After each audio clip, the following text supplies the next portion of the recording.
Question this morning is to the Acting Premier.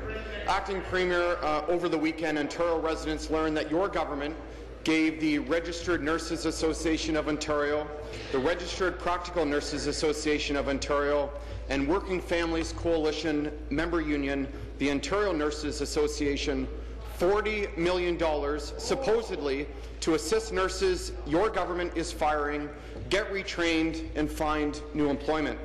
This money was given using an extremely unorthodox trust arrangement, which allows two of the nursing groups to keep any unspent money. In other words, you created an incentive for them to not spend this money on frontline nurses and minister they didn't.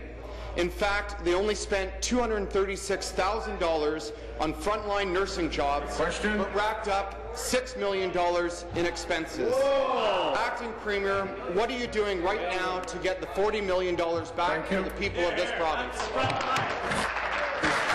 Be seated, please. Be seated, please. Be seated, please. Thank you. Thank you. The member from Halton will withdraw. Withdraw. Deputy Premier. Thank you, Speaker, and I appreciate the opportunity to respond to that allegation, Speaker. I think it's important to remember where we were back in 2005, Speaker. We were nurses, 6,000 nurses had been fired by the previous government, and in fact, their plan is to do the same again if they have that chance. The nursing workforce was unstable, and I think we would all agree that there was an instability there that was resulting in nurses leaving Ontario. There were hospitals were running massive deficits. They were projecting that they would need to lay off 750 nurses. This fund was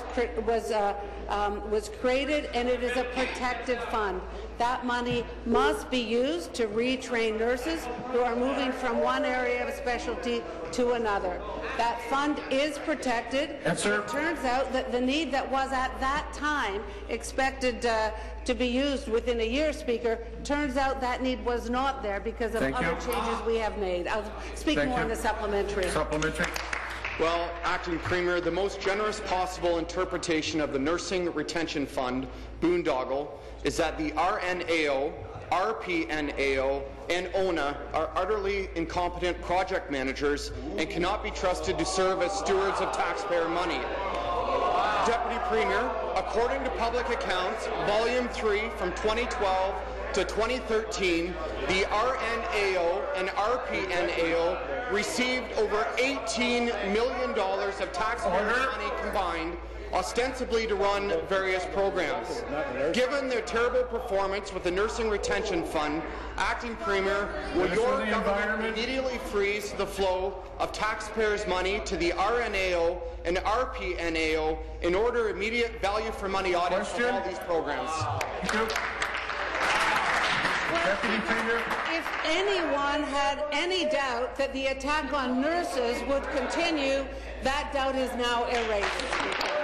I think it's outrageous that the party opposite would attack those nurses who are on the front lines of our healthcare system, caring for the people in our system, Speaker. Just to be clear, on the Nursing Retention Fund, Speaker, I have met with the Management Committee. I have asked them to come back. I've met with them in January. They have until the end of May to come back with an idea, Speaker, on how that money can be used to support the transformation in our healthcare system that is now underway. On this side of the House, we value our nurses. We understand we are in a time of transition. That's a difficult transition. We are there to support our nurses as we move, Speaker, from acute care hospitals into the community. No question. The member from Beaches East York. Thank you very much, Mr.